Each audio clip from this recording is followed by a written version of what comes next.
The woman standing in the general store doorway had eyes that looked right through everything, as if the whole world was made of glass, and she could see every crack waiting to split it apart.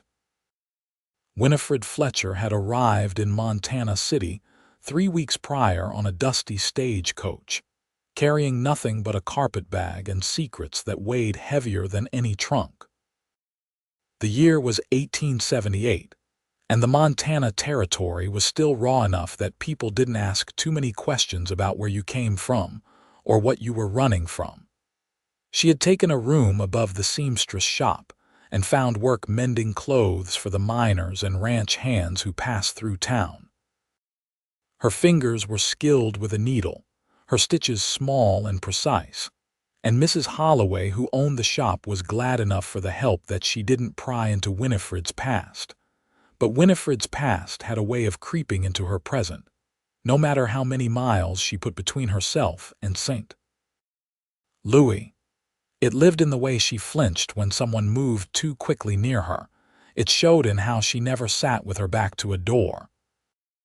It whispered in the nightmares that woke her gasping in the small hours before dawn, her chemise soaked through with sweat, and her heart hammering like hoofbeats on hard ground. The scars she carried weren't the kind anyone could see. Her husband had been careful about that. Winifred stepped out of the doorway and into the October sunlight, tucking a package of thread and buttons into her basket.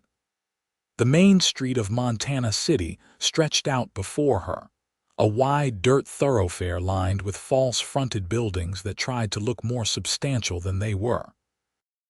The mountains rose in the distance, their peaks already dusted with early snow that glinted like broken promises in the afternoon light. She had just started back toward the seamstress shop when she heard the commotion near the livery stable. A horse was rearing and plunging, its rider fighting to stay in the saddle while two other men tried to grab the bridle. Winifred stopped, her basket clutched tight against her ribs. Every muscle in her body tensed to run even though the danger was nowhere near her. The rider finally brought the horse under control, speaking in a low, steady voice that Winifred couldn't make out from this distance but could hear the tone of calm, patient, gentle. The horse's ears swiveled forward and its wild-eyed panic began to settle. The rider dismounted in one fluid motion and stood at the horse's shoulder, still talking, one hand stroking the sweaty neck. Winifred found herself walking closer without quite meaning to. The man was tall, built like someone who had spent his whole life working with his hands and his back. His hat was pushed back on his head, revealing dark hair that needed cutting and a face weathered by sun and wind. He couldn't have been more than 25 or 26, but his eyes held the kind of steadiness that only came from facing down trouble and living to tell about it. Those eyes were the color of creek water over stones, that particular shade of gray-green that changed depending on the light. One of the other men, a stocky fellow with a handlebar mustache, shook his head. "That horse is touched in the head, Zane. Old man Morrison should have shot it instead of trying to sell it." The tall man, Zane, ran his hand down the horse's foreleg, checking for injury. "Nothing wrong with him except somebody scared him half to death at some point. See how he shies from the left. Someone hit him from that side, probably more than once." Winifred's fingers tightened on her basket handle until her knuckles went white. She knew exactly what it felt like to shy away from blows that might come from any direction. She knew what it was like to carry fear in your bones long after the immediate danger had passed. Zane looked up then and caught her staring. Their eyes met across 15 feet of dusty ground, and something passed between them that Winifred couldn't name. Recognition, maybe, though they had never met. Or perhaps it was simpler than that. Perhaps it was just two people seeing each other truly, without the masks that most folks wore to get through their days. He touched the brim of his hat. "Madam." Winifred nodded once quickly and turned away. Her heart was beating too fast again, but this time it wasn't from fear. She didn't know what it was from, and that frightened her in a different way entirely. She hurried back to the seamstress shop and up the narrow stairs to her room, closing the door and leaning against it like something might be chasing her. The room was small but clean, with a narrow bed, a washstand, and a window that looked out over the back alley. She set her basket down and sat on the edge of the bed, pressing her palms against her thighs and breathing slowly until the shaking stopped. 3 years. She had been married to Martin Fletcher for 3 years before she found the courage to leave. 3 years of walking on eggshells, of trying to be quieter, smaller, more perfect, of believing him when he said it was her fault that she made him angry, that if she would just learn to behave herself, he wouldn't have to discipline her. 3 years of learning that love was supposed to hurt, that devotion meant submission, that marriage was a cage with no key. And then one night he had hit her hard enough that she saw stars, and in that moment of clarity, she understood that if she stayed, he would eventually kill her. Maybe not on purpose. Maybe he would just go too far one time, get too angry, and she would fall and hit her head or stop breathing or simply break somewhere too important to heal. So she had taken the household money from the tin in the kitchen, packed her bag while he was at work, and bought a ticket on the first stagecoach heading west. She had been Winifred Davis before she married Martin Fletcher. She thought about going back to her maiden name, but Davis was too common, too easy to search for if Martin came looking. So she kept Fletcher as a reminder, a warning to herself never to be that foolish again, never to trust a man's sweet words or gentle touches in courtship, because you never knew what he would become once he had you alone and the world looked the other way. The sun was setting by the time Winifred composed herself enough to go downstairs and help Mrs. Holloway close up the shop. The older woman was humming to herself as she swept the floor, a pleasant-faced widow who wore her gray hair in a practical bun and had opinions about everything from politics to pie crust. "You look peaked, dear," Mrs. Holloway said, pausing with her broom. "Are you feeling poorly?" "Just a headache," Winifred lied. "I think I will turn in early tonight. You work too hard. You young girls these days don't know when to rest." Mrs. Holloway shook her head, but her eyes were kind. "There is some stew left from my supper if you are hungry. I will leave it on the stove for you." "Thank you, you are very kind." "Nonsense. You earn your keep and then some." Mrs. Holloway resumed sweeping, then paused again. "Oh, I nearly forgot. Zane Irving stopped by while you were out. He needs a shirt mended, something about a tear in the shoulder seam. I told him to bring it by tomorrow." Winifred's stomach did an odd little flip. "Zane Irving. You have seen him around town, surely. Tall fellow, works at the Irving Ranch south of here. His uncle owns the spread, but Zane does most of the running of it these days. Good man, that one. Quiet, keeps to himself mostly, but fair in his dealings and honest as the day is long." Mrs. Holloway gave Winifred a sidelong look. "Single too, though half the eligible girls in the county have set their caps at him. He does not seem interested in settling down." "I am sure that is none of my concern," Winifred said, but her cheeks felt warm. Mrs. Holloway's expression softened. "I am not suggesting anything, dear, just making conversation. Though I will say this, a good man is worth his weight in gold, and they are rarer than hen's teeth.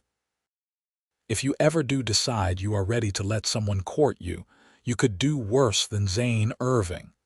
Winifred busied herself tidying the already tidy counter. "I am not looking to be courted, Mrs. Holloway. I am quite content as I am." "Of course you are, dear." The older woman's tone was gentle, knowing. "But sometimes what we need finds us anyway, whether we are looking for it or not." That night, Winifred lay in her narrow bed and watched moonlight paint silver squares on her floor. She thought about creek-colored eyes and gentle hands on a frightened horse's neck. She thought about the way Zane Irving had spoken to that animal, with patience and respect, treating its fear as something legitimate rather than something to be beaten out of it. Martin had never been patient. Martin had never been gentle, not after the wedding, not once he had her name on a marriage certificate and could do as he pleased. Winifred rolled onto her side and pulled the quilt up to her chin. She was being foolish. One moment, one look, one touch of a hat brim meant nothing. Men could seem kind right up until the moment they had you trapped. She had learned that lesson in blood and bruises, and she would be a fool to forget it. But when she finally slept, she dreamed not of Martin's fists, but of steady hands and a voice that could calm even the most frightened creature. Zane Irving arrived at the seamstress shop just after noon the next day, his shirt folded carefully over one arm. Winifred was alone in the shop. Mrs. Holloway had gone to the dry goods store for supplies. She looked up from the waistcoat she was mending and felt that same strange flutter in her chest, like a bird trying to escape a cage.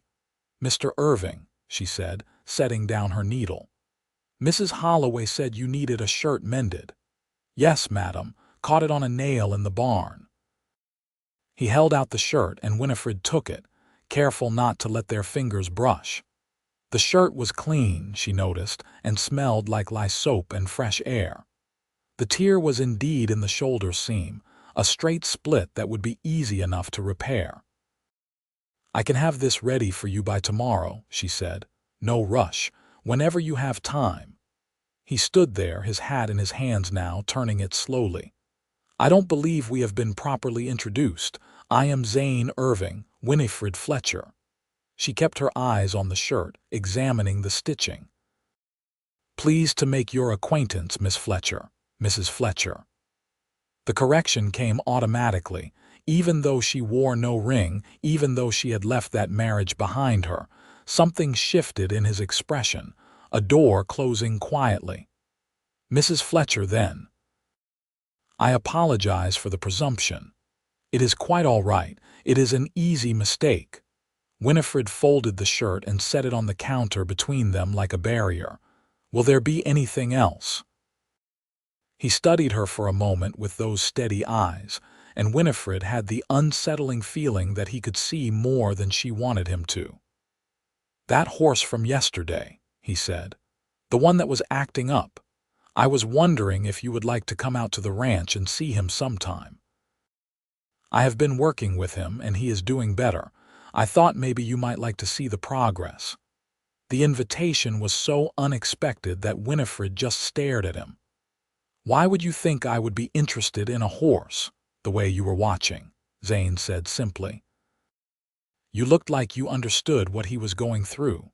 Like maybe you have been frightened yourself and had to learn to trust again." The words hit her like a physical blow, so accurate they took her breath away. For a moment she could not speak, could only stand there with her hand pressed to the counter and her heart racing. He knew. Somehow, this stranger with the patient hands and quiet voice had looked at her and seen what no one else had bothered to look for.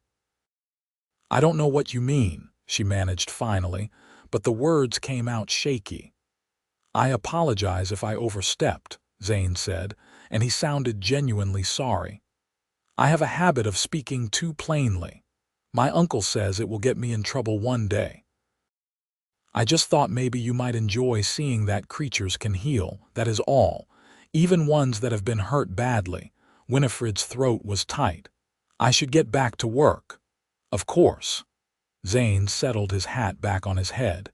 "Thank you for taking care of the shirt, Mrs. Fletcher. I will stop by tomorrow afternoon to collect it." He was halfway to the door when Winifred heard herself say, "What is the horse's name?" Zane turned back, and there was something like hope in his eyes.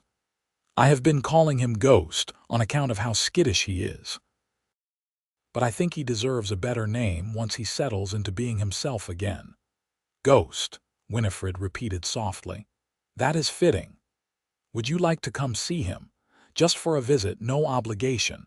I could bring the wagon into town on Sunday after church if you are amenable."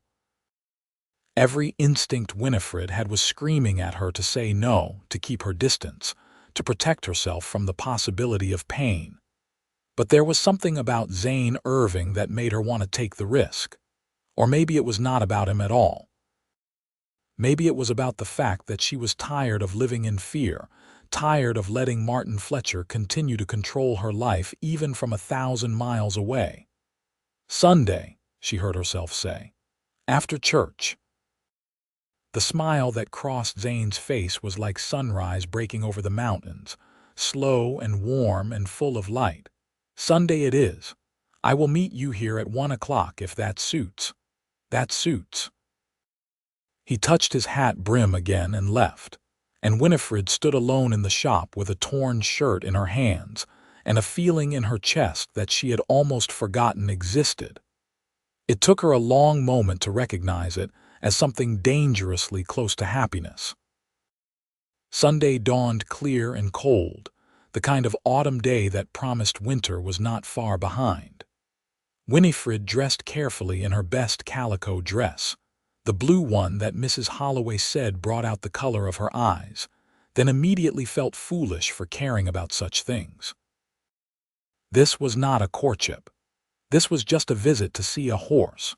There was no reason for her pulse to be racing or for her hands to be shaking as she pinned her dark blonde hair into place. She attended the service at the small church on the edge of town, sitting in the back pew as she always did, ready to leave quickly if she needed to. Reverend Walsh preached about forgiveness, about letting go of the past and embracing God's mercy, and Winifred wondered if he had any idea how hard that was for people who had been broken by other people's sins. After the service, she hurried back to her room to collect her shawl and reticule. Mrs. Holloway caught her on the stairs, eyebrows raised knowingly. "Going somewhere, dear?" "Just for a drive," Winifred said, trying to sound casual. "Mr. Irving offered to show me his ranch. Did he now?" Mrs. Holloway's smile was entirely too pleased. "Well, you have a lovely time." "Zane Irving is good people, Winifred. I hope you will give him a chance." "It is just a visit to see a horse," Winifred protested, but Mrs. Holloway just patted her arm and shooed her on her way. Zane was waiting outside the seamstress shop with a wagon and a pair of handsome bay horses. He had cleaned up for church, his dark hair slicked back and his shirt pressed, though he had already rolled the sleeves up to his elbows against the warmth of the afternoon sun. When he saw Winifred, he hopped down from the wagon seat and came around to help her up. She hesitated before taking his offered hand, that old fear rising up in her. But his grip was firm without being crushing, and he released her the moment she was safely seated, stepping back to give her space. It was such a small thing, but it mattered. Martin had always held on too long, too tight, asserting his ownership in every touch. Zane climbed up beside her and clicked to the horses, and they rolled out of town at an easy pace. The road south was rutted but passable, winding between stands of pine and aspen, whose leaves had gone golden with the season. The mountains rose on either side, massive and indifferent, and overhead a hawk circled on thermal currents, hunting. "It is a beautiful country," Winifred said, just to break the silence. "It is," Zane agreed. "Harsh in winter, but beautiful. I came out here 5 years ago from Ohio. My uncle had written that he needed help with the ranch, and I was looking for a fresh start. What were you leaving behind?" The question was out before Winifred could stop it. Too personal, too probing, but Zane did not seem offended. "My parents died of cholera when I was 19. I tried to keep the farm going, but the bank foreclosed after 2 bad years. I could have stayed and worked for wages on land that used to be mine, but the idea of it stuck in my craw. So when Uncle Samuel wrote, I sold what little I had left and bought a train ticket west." He glanced at her. "What about you, Mrs. Fletcher? What brought you to Montana Territory?" Winifred's hands tightened in her lap. She had known the question would come eventually, but she still was not prepared for it. I needed a fresh start as well. Fair enough. Zane's tone was easy, accepting. We all have things we would rather leave behind. Out here, folks generally respect that. They rode in companionable silence for a while, and Winifred felt some of the tension leave her shoulders. The sun was warm on her face, and the air smelled like pine resin and dry grass. A fresh start. Maybe that was exactly what this was. The Irving ranch appeared around a bend in the road, a sprawling collection of corrals and outbuildings clustered around a solid log house with a covered porch. Cattle dotted the hillsides in the distance, dark shapes against the gold grass, and horses grazed in a near pasture. It was not a grand spread, but it was well kept, everything in good repair and thoughtfully arranged. Zane helped Winifred down from the wagon and led her toward one of the smaller corrals where a gray horse stood in the far corner, watching them with wary eyes. Ghost. The horse's coat was dappled like clouds before a storm, and he held himself with a tension that Winifred recognized in her own body. "He is beautiful," she said softly. "He is coming along," Zane said. "Watch this." He opened the corral gate and walked in slowly, not looking directly at the horse, his movements calm and predictable. Ghost's ears flicked forward, tracking him, but the horse did not bolt. Zane stopped in the middle of the corral and simply stood there, waiting. For a long moment, nothing happened. Then, slowly, Ghost took one step forward, then another, until he was standing close enough to Zane that the cowboy could have reached out and touched him. But Zane did not reach out. He just stood there, letting the horse make the choice. Finally, Ghost stretched out his neck and snuffed at Zane's shoulder. Zane raised one hand very slowly and stroked the horse's cheek, still not looking directly at him, still giving him every opportunity to leave if he wanted to. Winifred's eyes stung with unexpected tears. There was something unbearably tender about the moment, about the way Zane respected the horse's fear without judging it, about the way he let Ghost come to him rather than forcing the issue. "Would you like to try?" Zane asked, looking over at her. Winifred's first instinct was to refuse. But something in her wanted to know if she could do what Ghost had just done, could walk towards something that frightened her and choose trust over terror. "All right," she said, her voice barely above a whisper. Zane opened the gate for her, and Winifred stepped into the corral. Her heart was hammering, and she felt ridiculous because it was just a horse, just an animal, but somehow it felt like more than that.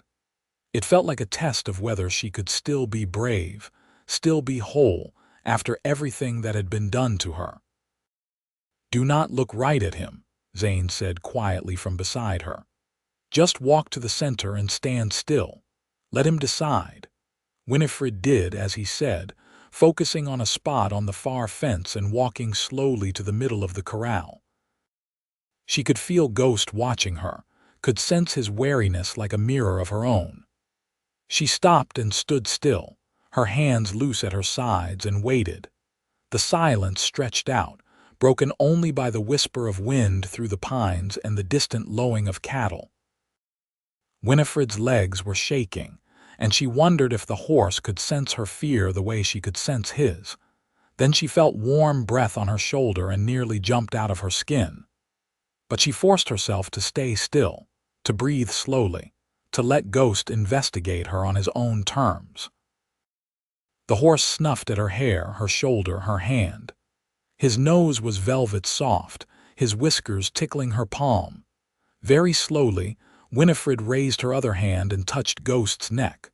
The horse tensed but did not pull away. She stroked him once, gently, and felt the wild hammering of his heart under her palm. "We understand each other, don't we?" she whispered. "We both know what it is like to be afraid." Zane was watching her with an expression she could not quite read when she finally walked back to the gate. He did not say anything, just held the gate open for her and latched it behind her. But his eyes were warm, and when he looked at her, she felt seen in a way that should have terrified her but somehow did not. "Thank you for bringing me here," she said. "Thank you for coming. Not many people have the patience for what Ghost needs, but you do. You understand him. Maybe." Winifred looked back at the gray horse, who had returned to his corner but was watching them with less fear than before. "Or maybe I just recognize a kindred spirit." Zane's expression turned thoughtful. "Mrs. Fletcher, can I ask you something? And you can tell me to mind my own business if I am overstepping." Winifred braced herself. "All right. Is there a Mr. Fletcher? One who is still in your life, I mean." The question hung in the air between them. Winifred could lie. It would be easier to lie, to maintain the fiction that she was a respectable widow or a woman whose husband was away on business. But something about Zane Irving made her want to tell the truth, at least part of it. "There was a Mr. Fletcher," she said carefully.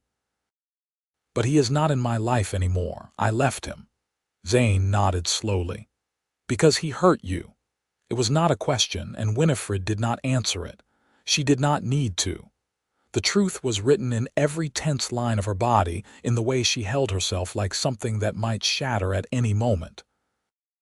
"I won't ask you about it," Zane said, "and I won't judge you for it. A woman does not leave her husband lightly, not in this world. If you left, you had good reason." The kindness in his voice was almost more than Winifred could bear. She had expected condemnation, criticism, questions about why she had not tried harder to make her marriage work.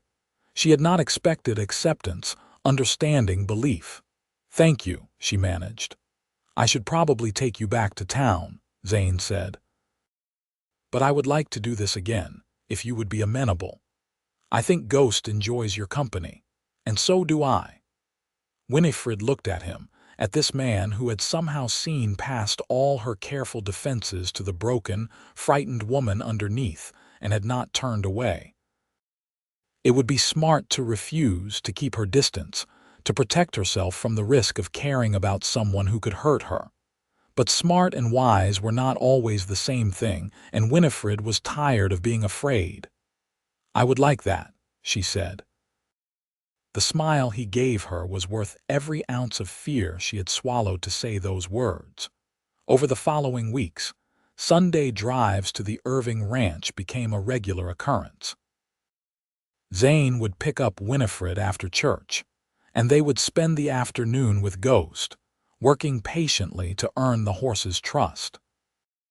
Sometimes Zane's Uncle Samuel would join them, a grizzled man in his 60s with kind eyes and a weathered face who treated Winifred with old-fashioned courtesy and never asked questions she did not want to answer. But mostly it was just Winifred and Zane, working together in the quiet language of gentleness and patience. And as Ghost began to heal, Winifred found herself healing too, in ways she had not thought possible. She learned that Zane had a gift with animals, a natural understanding of their needs and fears. She learned that he had a dry sense of humor that caught her off guard and made her laugh in spite of herself.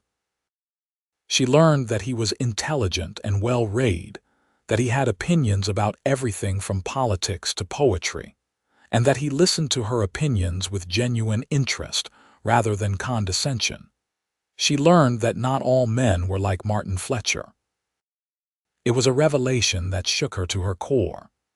For 3 years, she had believed that marriage was supposed to hurt, that love was supposed to be painful and difficult and full of walking on eggshells. But Zane never raised his voice to her, never criticized her appearance or her thoughts, never made her feel small or stupid or worthless. He treated her like a person with value, with agency, with a mind and heart worth respecting. It was intoxicating and terrifying in equal measure. One particularly beautiful afternoon in late November, when the world was caught between autumn and winter, and the sky was that impossible shade of blue that only comes with cold weather, Winifred and Zane were sitting on the porch of the ranch house, sharing coffee and watching Ghost trot around the corral. The horse was transformed from the wild-eyed creature he had been a few weeks ago, moving with confidence and even playfulness. "He is ready to be ridden," Zane said. "I have been working him on a lunge line, and he responds well to direction. I think with the right rider, someone patient and gentle, he could be a good horse." "Will you sell him?" Winifred asked, surprised by the pang of loss she felt at the thought. "I had not planned to." Zane glanced at her. "Actually, I was hoping you might want him." Winifred nearly dropped her coffee cup. "Me? I cannot accept a horse, Zane. That is far too generous. It is not a gift exactly, more like a trade. Ghost needs someone who understands him, and you need a way to get out to the ranch without depending on me for transportation. This way you can come visit whenever you want." He paused. "Unless you do not want to come visit, in which case I have misread this entire situation and I apologize." "I do want to come visit," Winifred said quickly. I do not want you to think that I am taking advantage of your kindness." "You could never do that." Zane set down his coffee cup and turned to face her fully. "Winifred, I need to be honest with you about something. These past few weeks spending time with you, they have been the best weeks I have had in a long time. Maybe ever.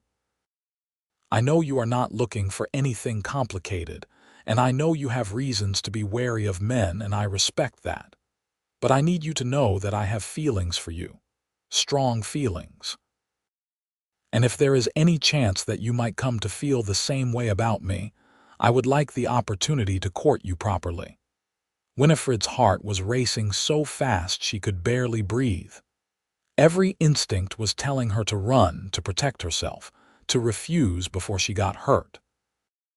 But there was a quieter voice underneath the panic, a voice that sounded like the woman she had been before Martin Fletcher broke her, and that voice was saying that maybe, just maybe, it was worth the risk. "I am broken, Zane," she said, her voice shaking. "I am not the woman you think I am.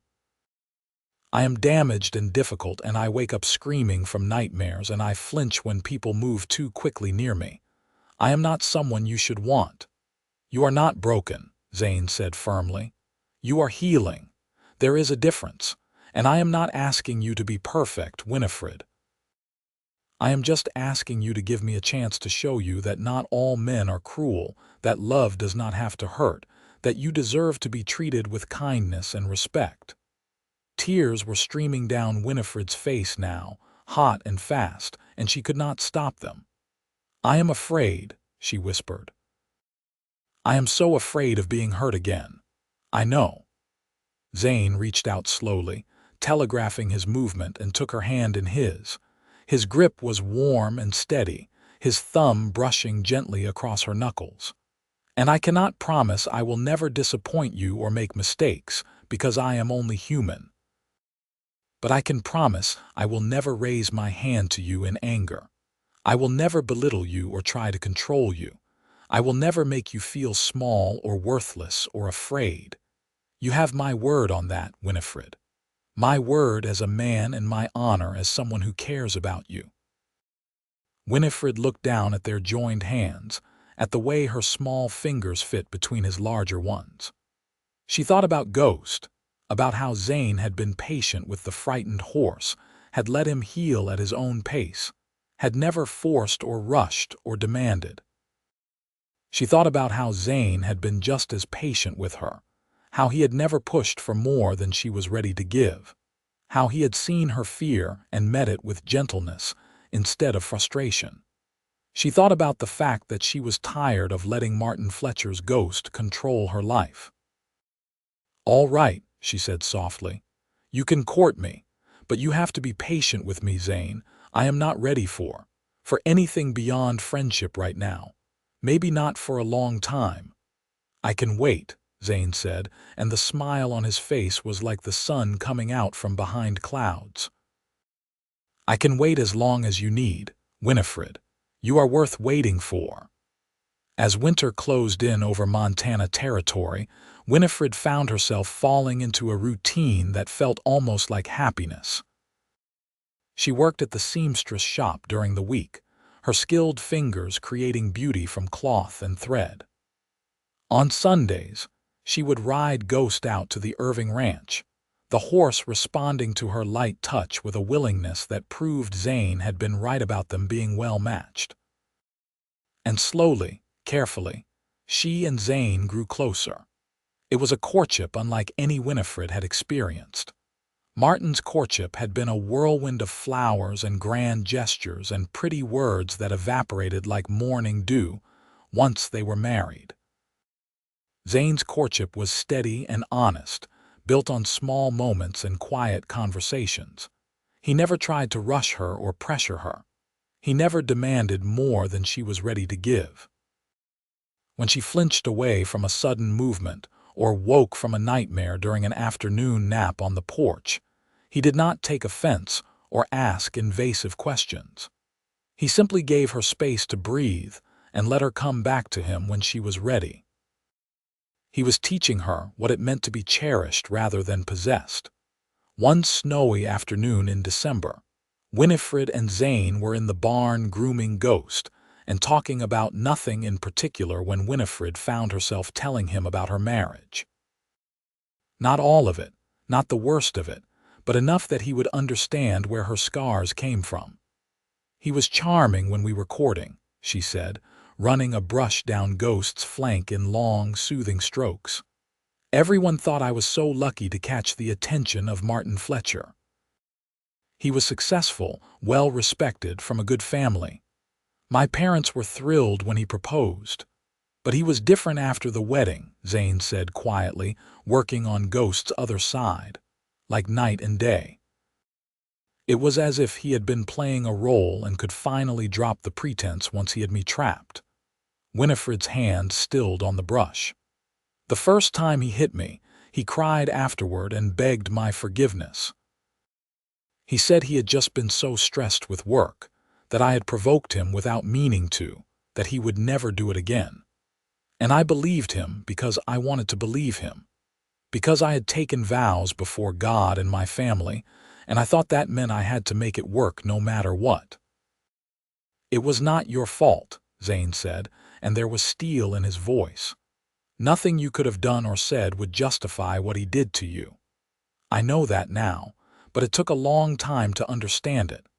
Winifred resumed brushing, needing the repetitive motion to keep herself grounded. "It got worse over time. The hitting became more frequent, and he stopped apologizing for it. He said I needed to learn to behave, to be a proper wife, to stop making him angry. And I tried. I tried so hard to be perfect, to anticipate his moods, to keep the house exactly how he wanted it, to never say or do anything that might set him off. But it was never enough. There was always something wrong, always some failure I had not anticipated." "How did you get away?" Zane asked. "One night he knocked me unconscious. I came to on the kitchen floor with blood in my mouth and a certainty that if I stayed, he would kill me. So I waited until he left for work the next morning, took what money I could find, and ran." Winifred looked over Ghosts back at Zane. "I have been running ever since. I know he is looking for me. He is too proud to let his wife just leave him. But Montana territory is a big place, and I am hoping it is big enough to hide in."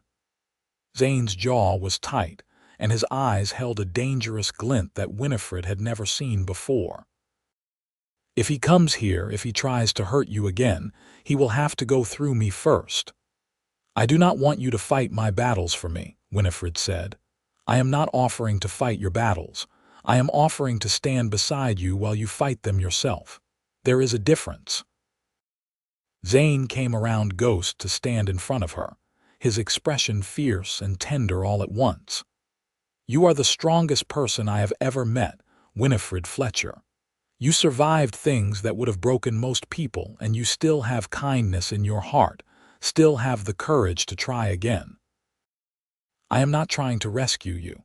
I am just trying to love you the way you deserve to be loved." It was the first time he had said the word love, and it hung in the air between them like something precious and fragile. Winifred looked up at him, this man who had seen her at her most broken and had chosen to stay anyway, and felt something crack open in her chest, something that had been frozen for a very long time. "I think I might be falling in love with you too," she whispered, "and it terrifies me." "Love should not be terrifying," Zane said, "but I understand why it is for you, and I am willing to take it as slow as you need to prove to you every single day that I am not him, that I will never be him." Winifred reached up and touched his face, her fingers trembling against the rough stubble of his jaw. He stood perfectly still, letting her set the pace, letting her come to him. And then, slowly, carefully, she rose up on her toes and kissed him. It was nothing like the kisses Martin had demanded from her, bruising and possessive, and meant to assert dominance. This was soft and sweet, a question rather than a command, and when Zane's arms came around her, it was to hold rather than to trap. Winifred felt safe in those arms, cherished, and when they finally broke apart she was crying again, but this time the tears were not from fear or pain. "I am going to make you happy," Zane promised, his forehead resting against hers. "Every day for the rest of our lives, I am going to make you happy." "You already do," Winifred said. Christmas came and went, and the new year of 1879 arrived with a blizzard that blanketed Montana territory in 3 feet of snow. Winifred spent the long winter evenings in her room above the seamstress shop, working on a special project. A quilt made from scraps of fabric she had saved, each piece carefully chosen and stitched together into a pattern of stars. It was for Zane, though she had not told him yet. A thank you for his patience, for his kindness, for showing her that she could still be whole. The winter was hard, with temperatures dropping so low that water froze in the basin overnight, and frost painted intricate patterns on the window panes. But Winifred found she did not mind the cold as much as she had expected. There was something peaceful about the way snow muffled the world, turning everything quiet and clean and new. Zane came into town whenever the roads were passable, bringing supplies for the ranch hands and staying just long enough to warm up with coffee and conversation at the seamstress shop. Mrs. Holloway had stopped even pretending to be subtle about her matchmaking, leaving Winifred and Zane alone as often as possible and making pointed comments about how nice it would be to have a wedding to plan. In February, when the worst of the winter had passed and the days were starting to lengthen again, Zane asked Winifred to marry him. They were at the ranch, sitting by the fire in the main house with Uncle Samuel dozing in his chair nearby and the wind howling outside. Zane had been quieter than usual all evening, and Winifred had begun to worry that something was wrong. But then he took her hand and led her to the window, pointing out at the snow-covered landscape silvered by moonlight. "I know I said I would wait as long as you needed," he said. "And I meant that. But I have to ask, Winifred, because the not knowing is harder than any answer you could give. Will you marry me?" Winifred's first instinct was panic. Marriage meant giving up control, meant putting herself in someone else's power, meant risking everything she had fought so hard to rebuild. But then she looked at Zane's face, at the love and hope and patience written there, and she realized that she had been married before, but she had never had a real partnership, a true union of equals who chose each other freely every single day. "Yes," she said, and watched joy transform his features. "Yes, I will marry you, Zane Irving, but I need you to understand something first. Anything. I am still afraid sometimes. I still have nightmares. I still flinch when I should not. I am not magically healed just because I love you." "I know that," Zane said gently. "Healing is not a straight line, Winifred. It is messy and complicated, and some days you will feel strong and some days you will feel broken. but I will be there for all of it, the good days and the bad days. That is what marriage means to me. Not perfection, but partnership. Not because I have to be there, but because I choose to be there. Winifred felt tears prick her eyes again. She seemed to cry more now than she ever had before, but these tears were different from the ones she had shed in her marriage to Martin. These were tears of release, of healing, of finally letting herself feel things she had kept locked away for so long. When? She asked. Whenever you are ready. Tomorrow or next year or 10 years from now. I am not going anywhere. Spring, Winifred decided. When the world is new again. When everything is growing and green. That feels right. Spring it is. They were married on a bright April morning in 1879, with wildflowers blooming in the meadows and the mountains still wearing caps of snow. Reverend Walsh performed the ceremony in the small church with Mrs. Holloway and Uncle Samuel standing as witnesses, and half the town in attendance, because everyone loved a wedding, and Zane and Winifred had become something of a local romance. Winifred wore a dress she had made herself, pale blue cotton with lace at the collar and cuffs, and she carried a bouquet of wildflowers that Zane had picked that morning. She had thought she would be nervous, had feared that the memories of her first wedding would rise up and choke her. But when she walked down the aisle and saw Zane waiting for her, his eyes bright with unshed tears and his smile so full of love it made her chest ache, all she felt was certainty. This was right. This was real. This was what love was supposed to be.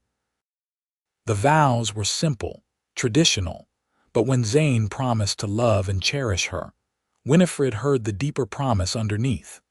To be gentle with her scars, to respect her boundaries, to choose patience over frustration, to build a life together that was based on trust and equality rather than power and control. And when she promised to love and honor him, she meant it with every fiber of her being. This man had taken her broken pieces and treated them like something precious. He had shown her that she was worth more than she had ever been taught to believe. He had loved her gentle enough to heal. The reception was held at the Irving Ranch, with tables set up in the yard and food contributed by neighbors who wanted to celebrate the union. There was music and dancing and laughter, and Winifred found herself swept up in the joy of it all, letting herself be happy in a way she had not allowed herself to be in years. As the sun was setting and the party was winding down, Zane led her away from the crowd to the corral where Ghost was waiting. The gray horse nickered softly when he saw them, coming to the fence to have his nose rubbed. "I have been thinking about what to name him," Zane said. "His real name, I mean. Ghost was fitting when he was healing, but he is more than that now." "What did you decide?" Winifred asked, stroking the horse's soft muzzle. "Hope, because that is what he represents. The idea that even creatures who have been hurt badly can learn to trust again, can become whole again. And because he brought you into my life, which means he brought me hope too." Winifred leaned her head against Zane's shoulder, watching the last rays of sunlight paint the sky in shades of gold and pink. "Hope," she repeated. "I like that. It is a good name for a new beginning." "Speaking of new beginnings," Zane said, turning to face her, "I want you to know that tonight, our wedding night, we can take things as slow as you need. There is no rush, no expectation. I meant what I said about partnership, Winifred. Your comfort and your healing are more important to me than anything else." Winifred felt a rush of love so strong it nearly knocked her breathless. Martin had never asked what she wanted, had never cared about her comfort, had taken his rights as a husband without any thought to her needs or fears.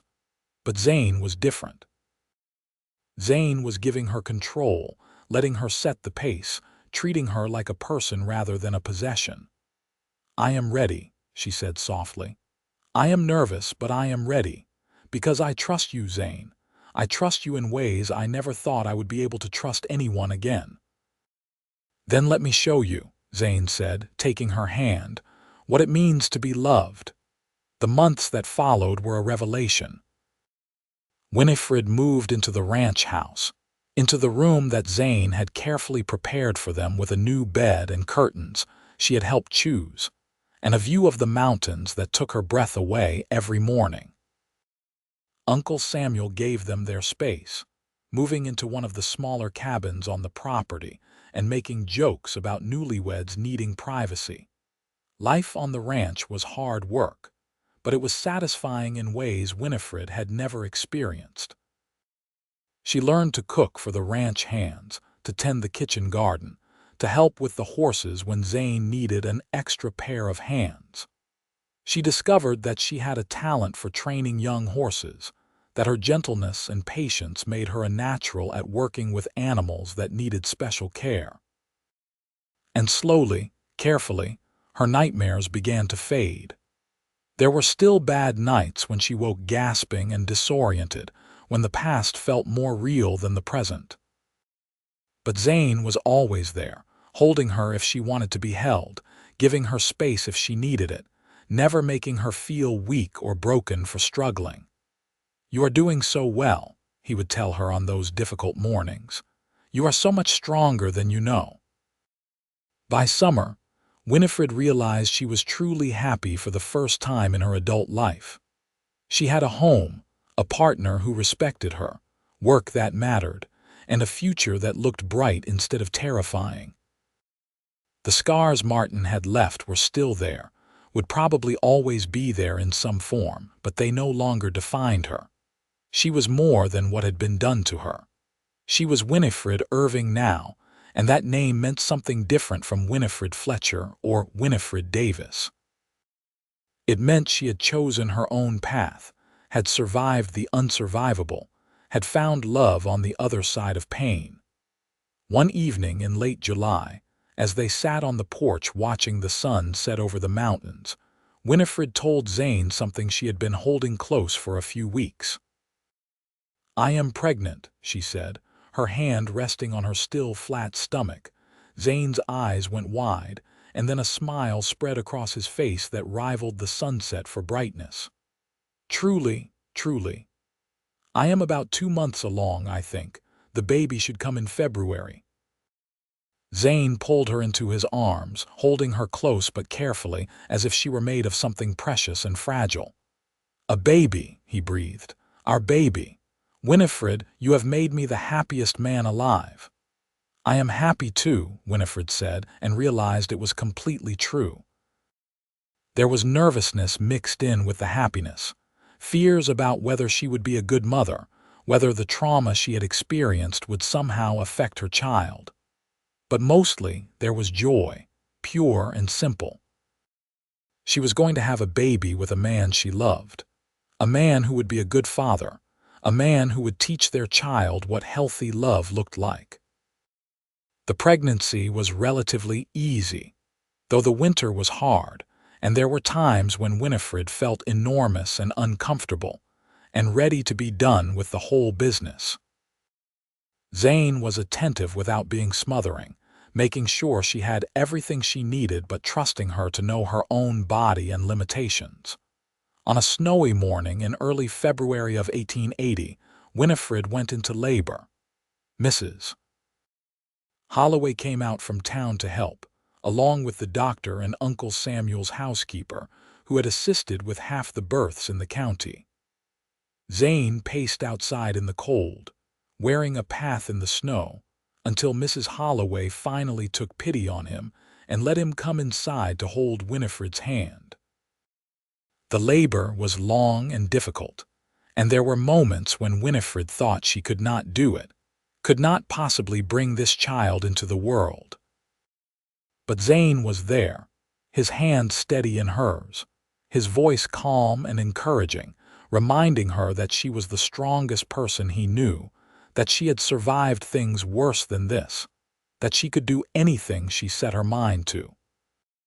And finally, as the sun was rising and painting the snow pink and gold, their son was born.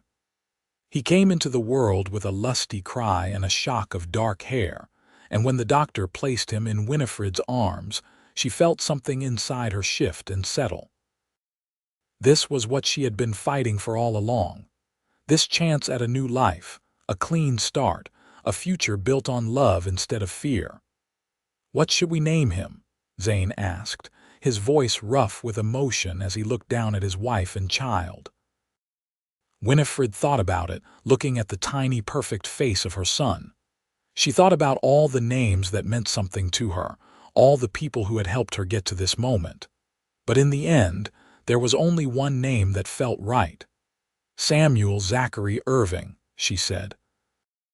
"After your uncle who gave us a home, and with a middle name that starts with Z, like his father." Zane kissed her forehead, her cheek, her lips. "Perfect," he said. "He is perfect and you are perfect, and I love you more than I knew it was possible to love another person." "I love you too," Winifred said, and meant it with every scarred, healed piece of her heart. The years that followed were full and rich, the kind of life Winifred had never dared to dream of during her dark years with Martin. Samuel grew into a sturdy, happy child with his father's steady temperament and his mother's gentle way with animals. When he was 2, Winifred gave birth to a daughter they named Grace Margaret, and 2 years after that, another son they called Thomas. The ranch prospered under Zane's careful management, and Winifred's work with troubled horses became well known throughout the territory. People would bring her animals that had been abused or traumatized, and she would work her patient magic until they could trust again. It was deeply satisfying work, a way of healing others while continuing to heal herself. Uncle Samuel lived to be 73, long enough to see all 3 of his great nieces and nephews born, and to dance at their naming parties. When he died peacefully in his sleep one autumn night, the whole county turned out for his funeral, testament to the respect he had earned over his lifetime. Zane inherited the ranch fully then, but it had been his in all but name for years. Mrs. Holloway remained a fixture in their lives, a beloved grandmother figure to the children and a treasured friend to Winifred. She lived to be 82, sharp as a tack until the very end, and when she passed, she left her seamstress shop to Winifred with the provision that it be used to help other women who needed a fresh start. Montana Territory became the state of Montana in 1889, and Winifred and Zane celebrated the occasion with a party for all their neighbors and friends. Their children were growing up now, Samuel 12, and already showing signs of becoming as skilled a horseman as his father, Grace 10, and showing a talent for music that delighted everyone, and Thomas 8 and full of questions about everything. On the night of the statehood celebration, after the children were in bed and the guests had gone home, Winifred and Zane sat on their porch as they had done countless times over the years. The stars were bright overhead, and the air smelled like pine and grass and the promise of another good harvest. "You ever think about how we met?" Zane asked, his arm around Winifred's shoulders. "Sometimes," Winifred said. "I think about the woman I was then, so frightened and damaged, barely holding herself together. And I think about how far I have come, how much I have healed." "You were always strong," Zane said. "Even when you thought you were broken, I just helped you see what was already there." Winifred leaned into him, breathing in the familiar scent of his skin, leather and hay and home. "You did more than that. You showed me what love was supposed to be. You taught me that I deserved kindness and respect and patience. You saved my life, Zane Irving." "We saved each other," Zane said. "You taught me what it meant to be truly gentle, truly patient. You showed me that the strongest thing a person can do is choose to trust again after being hurt. You made me better than I was." They sat in companionable silence for a while, listening to the night sounds of the ranch, the horses moving in the corrals, the wind in the pines, the distant call of an owl. It was a peaceful sound, the sound of home, of safety, of a life well lived. "Do you ever wonder what happened to Martin Fletcher?" Zane asked quietly. It was a question he had never asked before, though Winifred knew he must have thought about it over the years. She had thought about it too, especially in the early days when every stranger in town made her heart race with fear that he had found her. "Sometimes," she admitted, "but not as much as I used to. Whatever became of him, wherever he is no longer part of my life. He does not get to have power over me anymore. I took that power back when I left, and I have kept it by building a life that has nothing to do with him." "Good," Zane said fiercely. "You deserve to be free of him completely." "I am free," Winifred said, and realized it was true. She had not thought about Martin in months, had not had a nightmare about him in even longer. The scars he had left had faded to something manageable, something that informed her choices but did not control them. She was not the frightened woman who had arrived in Montana City all those years ago. She was someone new, someone whole, someone who had learned that love could heal as well as hurt. "Tell me about tomorrow," Zane said, changing the subject in that easy way he had when he sensed she had said all she wanted to say about something difficult. Winifred smiled. Tomorrow was always his favorite topic, the future they were building together, the possibilities stretched out before them like an open road. "Tomorrow Samuel wants to start working with that new colt," she said. "The bay one with the white star. And Grace has been asking if she can take piano lessons with the new music teacher in town. And Thomas needs new boots because he has somehow managed to grow 2 inches in the past month." "And what about you?" Zane asked. "What do you want for tomorrow?" Winifred thought about it, looking out at the land that had become her home, the life she had built from the ashes of her old one. "I want what I have," she said simply. "This ranch, our children, you. I want to wake up next to my husband and work with the horses and tend my garden and watch our family grow. I want ordinary days and quiet happiness. That is enough for me. That is more than enough." "That sounds perfect to me," Zane said, and kissed the top of her head. The years continued to pass, marked by the changing of seasons and the milestones of their children's lives. Samuel grew into a fine young man, taking over more and more of the ranch work as Zane's hair began to gray at the temples. At 20, Samuel married a girl from the next county over, a practical young woman named Catherine who fit into the family as easily as if she had always been there. They gave Winifred and Zane their first grandchildren, twin boys who inherited the Irving talent with horses. Grace became a music teacher, opening a school in Montana City and bringing culture and beauty to the growing town. She married a lawyer from back east who had come west seeking adventure and found love instead. They had 4 children, all of them as musical as their mother. Thomas surprised everyone by deciding to become a veterinarian, traveling back east for schooling and returning with newfangled ideas about animal medicine that he put to good use throughout the state. He married late in his 30s to a widow with 2 children of her own, and they settled on a small ranch near Winifred and Zane. Through it all, Winifred and Zane remained the steady center of a growing family. They celebrated anniversaries and birthdays, mourned losses and rejoiced in births, supported their children through triumphs and failures, and continued to love each other with a depth and steadiness that only grew stronger with time. On their 30th wedding anniversary in 1909, their children and grandchildren threw them a party that seemed to include half the state of Montana. There were speeches and toasts, music and dancing, and a cake so tall it looked like it might topple over at any moment. Winifred, now 52 and still beautiful in a way that had nothing to do with youth, stood beside Zane and looked out at the crowd of people who had become their family, their community, their legacy. 30 years, she said wonderingly. How is it possible that 30 years have passed? Best 30 years of my life, Zane said. He was 57 now, his hair more silver than dark, his face lined with the marks of a life lived outdoors. But his eyes were still that same steady creek watercolor, and when he looked at Winifred, he still saw the woman he had fallen in love with all those years ago in front of a livery stable. "Mine too," Winifred said, and stood on her toes to kiss him while their grandchildren giggled, and their children pretended to be scandalized and everyone else cheered.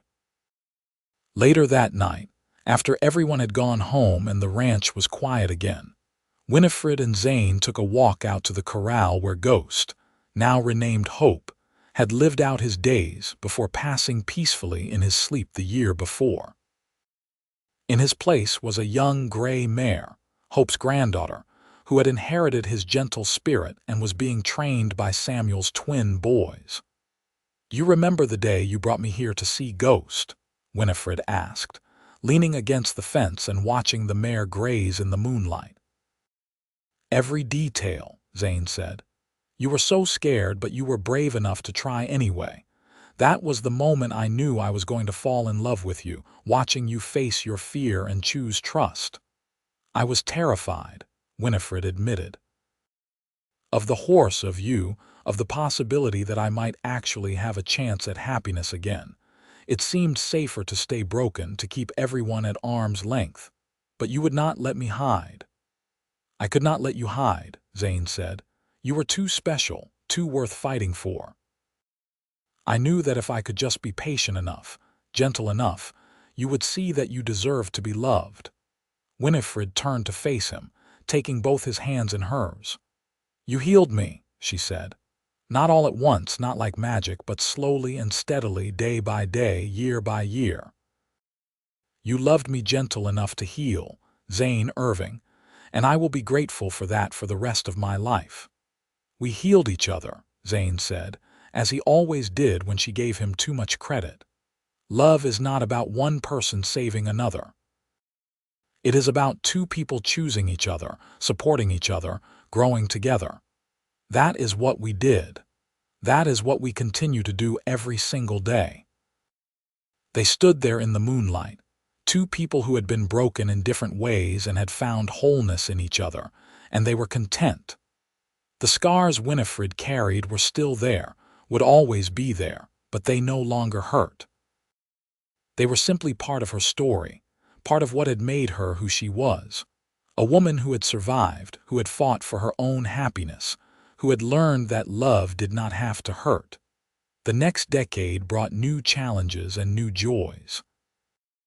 Montana modernized, with automobiles replacing horses on many roads and electricity coming to even remote ranches. Winifred and Zane adapted as best they could, though they both agreed that nothing would ever replace the satisfaction of working with horses or the beauty of a landscape lit only by stars and moonlight. Their children gave them more grandchildren, and those grandchildren began to have children of their own. The ranch stayed in the family, passed down through Samuel's line, and became known throughout Montana as a place where troubled horses could learn to trust again. Winifred's method of patient, gentle training became something of a legend, and people came from all over to learn from her. She was 73 years old, the same age Uncle Samuel had been when he passed, when she finally told Zane the one secret she had kept from him all these years. They were sitting on the porch, as they had done thousands of times over their long marriage, watching the sun set over mountains that had witnessed their entire life together. Winifred's hair was white now, pulled back in a simple bun, and her hands were gnarled with arthritis. But her eyes were still bright and her spirit was still strong. "I need to tell you something," she said. "Something I should have told you years ago, but I was afraid." Zane looked at her with concern. "You can tell me anything, Winifred, you know that. Martin is dead," she said. "He has been dead for almost 40 years. Zane's eyebrows rose. "How do you know?" A letter came about 6 months after we were married, from a lawyer in St. Louis. Martin had been killed in a bar fight, drunk and belligerent and picking a fight with the wrong person.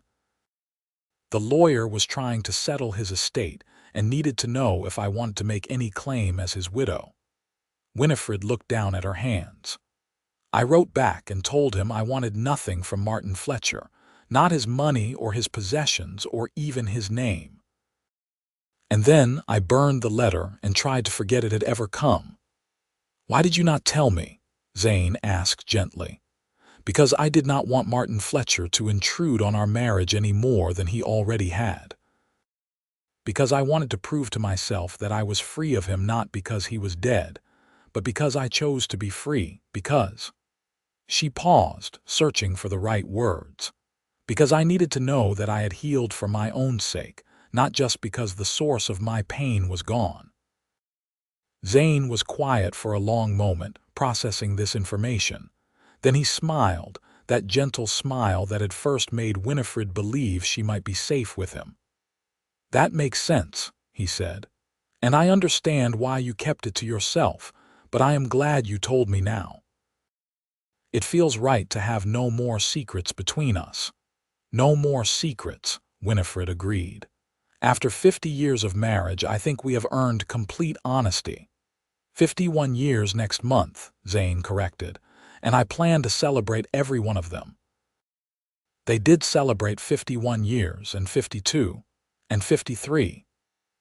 Winifred passed away peacefully in her sleep at the age of 76, on a spring morning when the wildflowers were blooming, and the world was green and new. Zane found her that morning, looking peaceful and young, the lines of pain and struggle smoothed away, and though his heart broke to lose her, he was grateful that she had gone gently, without suffering, surrounded by the beauty she had loved. He lived another 4 years without her, long enough to see his great-great-grandchildren born, long enough to know that the legacy they had built together would continue long after they were both gone. And when he died at the age of 84, his children buried him beside Winifred on a hill overlooking the ranch, under a sky so blue it hurt to look at. And sometimes, on quiet evenings when the sun was setting over the mountains and the world was painted in shades of gold and pink, ranch hands would swear they could see 2 figures sitting on the porch of the old house, hand in hand, watching over the land and the family they had built together. Just 2 people who had loved each other, gentle enough to heal, whose story had become legend, whose legacy was written in every horse that learned to trust again, every marriage that chose kindness over control, every person who believed that broken things could be made whole. The scars no one could see had healed, replaced by a love that everyone could feel. And that love lived on, generation after generation, a testament to the power of gentleness, patience, and the belief that everyone deserves a second chance at happiness. Winifred Fletcher, Irving had carried scars no one could see, and Zane Irving had loved her gentle enough to heal. Together, they had built something beautiful from the broken pieces, and that beauty echoed through time, touching lives they would never know, proving that love, real love, could overcome even the deepest wounds. Their story ended not with tragedy but with triumph, not with pain but with peace, not with brokenness but with wholeness. And in the end, that was all that mattered.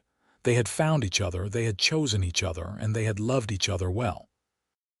The rest was just details, just the daily work of building a life together, just the ordinary miracle of 2 people who refused to let the past define their future. Montana Territory had been wild and rough when Winifred Fletcher first arrived, scared and scarred and searching for somewhere to hide.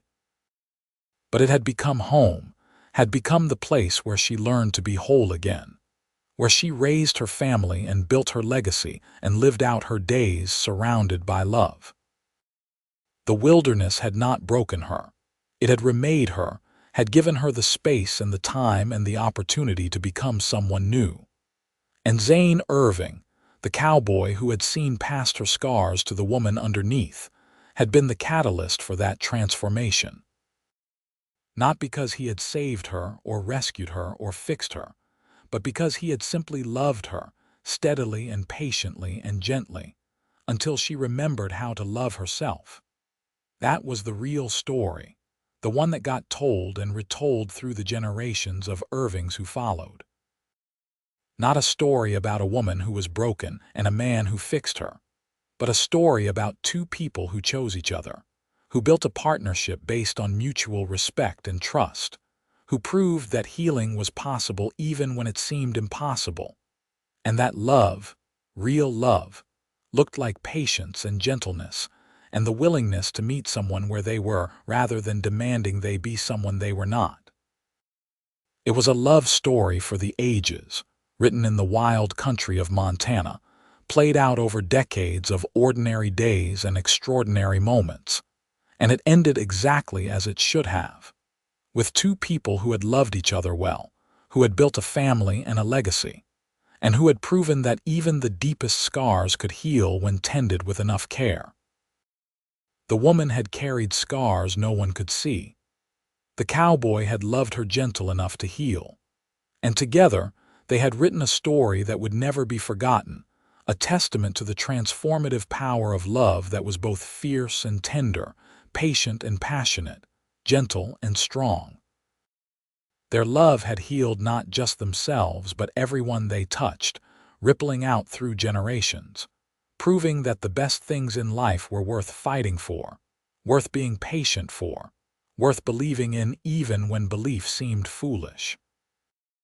And so their story ended, not with a period but with an ellipsis, continuing on in the lives of their descendants, in the work they had started, in the love they had modeled. Ended but also beginning again, every time someone chose gentleness over force, patience over frustration, love over fear. That was the legacy of Winifred and Zane Irving. Not just a ranch or a family or a method of training horses, but a way of being in the world that said everyone deserved to be treated with kindness. Everyone deserved a second chance. And love was not about power or control, but about choosing to be gentle with each other's wounds until they healed. It was a good legacy. It was enough.